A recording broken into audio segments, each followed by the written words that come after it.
दोस्तों, भारत जो इस समय अंतर्राष्ट्रीय स्तर पर अपनी एक अलग पहचान बनाने की कवायद कर रहा है, साथ ही साथ दुनिया के सभी विकसित देशों के साथ अंतर्राष्ट्रीय व्यापारिक संबंध सुधार रहा है। इन्हीं अंतर्राष्ट्रीय संबंधों में रूस और भारत के संबंधों से दुनिया के सभी देश वाकिफ हैं, क्योंकि भारत ने रूस का साथ उस समय भी दिया था जिस समय सारी दुनिया के देशों द्वारा रूस को बाइकआउट कर दिया गया था। जी हां, रूस और यूक्रेन की वार के समय जब दुनिया के सभी देशों ने रूस पर कई प्रतिबंध लगा दिए थे, तब भारत ने रूस से अपने संबंधों को नहीं बिगाड़ा था और वह पहले की भांति ही रूस से उसी तरह व्यापार और आयात निर्यात करता रहा।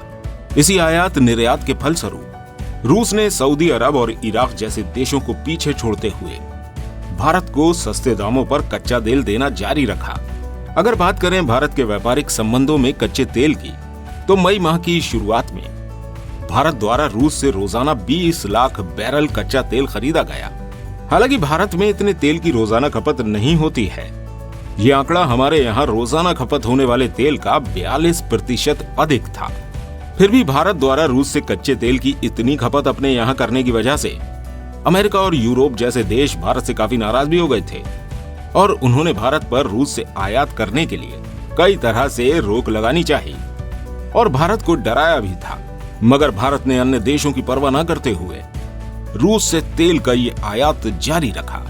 लेकिन जब रूस की चाइना से नजदीकियां बढ़ने लगी कि रूस अब भारत को कच्चा तेल देने में आनाकानी कर रहा है, जिसके लिए उसने भारत को साफ तौर पर तो मना नहीं किया, हाँ, लेकिन उसने भारत को मिलने वाले डिस्काउंट अचानक से बहुत घटा दिए, क्योंकि कुछ इस तरह की खबर आने से इस बात का अंदाजा लगा लिया गया था कि शायद अब रूस भारत को कच्चे तेल का आयात करना नहीं चाहता है।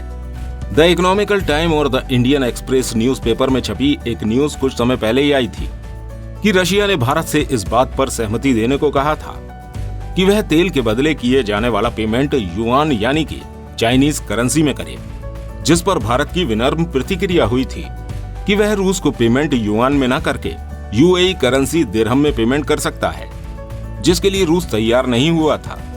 इसके कुछ समय बाद ही दोबारा ये खबर आई थी कि रूस ने भारत को कच्चे तेल पर मिलने वाला डिस्काउंट घटाकर केवल $4 पर बैरल कर दिया है।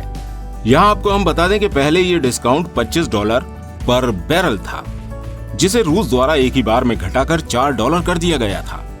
रूस द्वारा इस तरह की शर्तें रखने की वजह से भारत रूस का रुख समझ गया था। इसलिए भारत द्वारा जल्दी ही अंतर्राष्ट्रीय स्तर पर अपने लिए दूसरे कच्चे तेल के उत्पादक देशों को ढूंढना शुरू किया गया। इसके लिए भारत ने सबसे पहले ईरान से संपर्क साधा। आपकी जानकारी के लिए हम बता दें कि इराक से संपर्क होने पर भारत को महसूस हुआ कि जैसे कि इराक कच्चे तेल के इस व्यापार के लिए मानो तैयार ही बैठा था, क्योंकि इराक की ओर से खबर आई थी कि वो तो हमारे फोन का इंतजार ही कर रहे थे।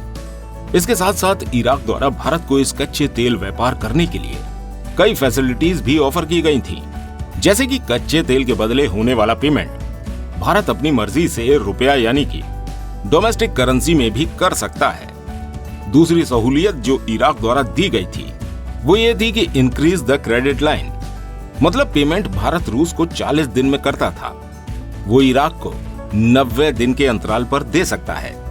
यानी कि कच्चे तेल की डिलीवरी के बाद भारत द्वारा रूस को 40 से 50 दिन के अंदर पेमेंट किया जाता था, जबकि इराक ने भारत को यहाँ पर सहूलियत देते हुए यहाँ 90 दिन की क्रेडिट लाइन दी थी, जो भारत को व्यापारिक दृष्टि से एक बहुत बड़ी सहूलियत थी। इसके साथ ही भारत ने यूएई में भी कच्चे तेल के आयात के लिए अपना हाथ बढ़ाया, जिसके तहत प्रधानमंत्री द्वारा यूएई देशों का दौरा किया गया और साथ ही साथ वहां पर एक डील भी करी गई, जिसके आधार पर यह तय हुआ कि भारत डोमेस्टिक करेंसी में ही यूएई से व्यापार करेगा। इस तरह भारत ने रूस के अलावा इराक और यूएई के रूप में कच्चे तेल के आयात के लिए 2 और ऑप्शन बना लिए थे, क्योंकि अगर रूस हमें कच्चे तेल की सप्लाई बंद भी कर देगा तो इसके बाद भारत के पास कच्चे तेल के आयात करने के लिए 2 अन्य देश मौजूद होंगे। लेकिन अंतर्राष्ट्रीय व्यापार में भारत रूस का मैत्री संबंध यहीं खत्म नहीं हुआ, क्योंकि इसके साथ ही रशिया के विदेश मंत्री के स्टेटमेंट के तौर पर यह खबर आई कि भारत तो हमारा पुराना दोस्त है और ये बात कि हम उसके लिए अपना डिस्काउंट कम कर रहे हैं। खबर है कि बल्कि हम भारत को अब अपना कच्चा तेल $20 पर बैरल के डिस्काउंट से निर्यात करेंगे। न्यूज़पेपर्स में भी इस बात को थोड़ा तोड़ मरोड़ कर पेश किया गया है। उनमें छपी खबर के अनुसार अब भारत में कच्चे तेल की कमी हो सकती है, क्योंकि रशिया ने भारत तेल आयात पर मिलने वाले डिस्काउंट में कमी कर दी है।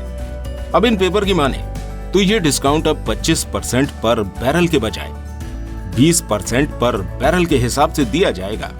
यहाँ आपके, हमारे और सभी के समझने की बात यह है कि जो डिस्काउंट पहले भारत को $25 पर बैरल के रूप में मिल रहा था, घटने के बाद $4 पर बैरल हो गया था, जिसे रूस द्वारा पुनः बदलकर $20 पर बैरल कर दिया गया था।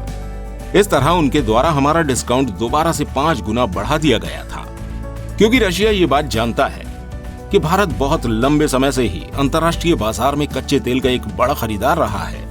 भारत द्वारा यूएई और इराक से करी गई डील्स को देखते हुए रशिया ने यह कदम उठाया, क्योंकि रशिया इस बात से भी भली भांति परिचित है कि चाइना जैसा देश कब उसका साथ छोड़ दे उसे नहीं पता है। और इसके विपरीत भारत से रशिया को हमेशा से ही महत्वपूर्ण संबंध के साथ साथ एक भरोसे का साथ भी मिलता है, जिसे वह चाइना जैसे देश के लिए छोड़ना नहीं चाह रहा है। इसी वजह से रशिया के विदेश मंत्री द्वारा कुछ समय पहले अपनी ओर से ये स्टेटमेंट जारी किया गया था कि वह भारत के लिए अपना डिस्काउंट बढ़ाकर $20 पर बैरल कर रहे हैं। तो दोस्तों, शायद अब आप ये बात समझ गए होंगे कि रशिया ने भारत का रुख दूसरे देशों की ओर मुड़ता देखकर भारत को अपनी ओर करने के लिए उसका डिस्काउंट 4 से पुनः 20 पर ला दिया है। वैसे तो दोस्तों, कारोबार और मार्केट में कोई किसी का अपना नहीं होता। हालांकि रशिया और भारत का यह द्विपक्षीय व्यापार बढ़कर $44 अरब तक पहुंच गया है, जिसमें सबसे बड़ा हिस्सा तेल आयात का ही है।